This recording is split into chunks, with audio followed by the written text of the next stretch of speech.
আদানি পাওয়ারকে সন্তুষ্ট করতে এবার বিরাট পদক্ষেপ নিল বাংলাদেশ।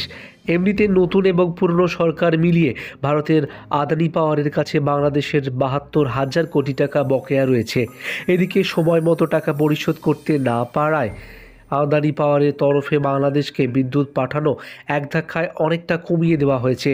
এই কারণে মহাবিপাকে পড়েছে ওপার বাংলা। এখনও অবধি বিদ্যুৎ না থাকার কারণে অন্ধকারে ডুবে রয়েছে একের পর এক গ্রাম।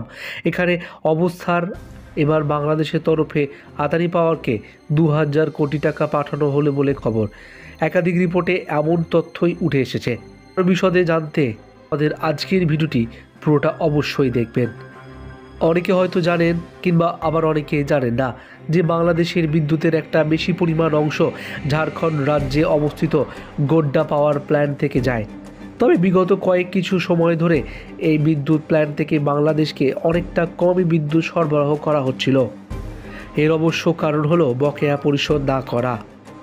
অভিযোগ, বাংলাদেশ ৮৪ কোটি ৩০ লাখ ডলার পরিশোধ করতে পারেনি।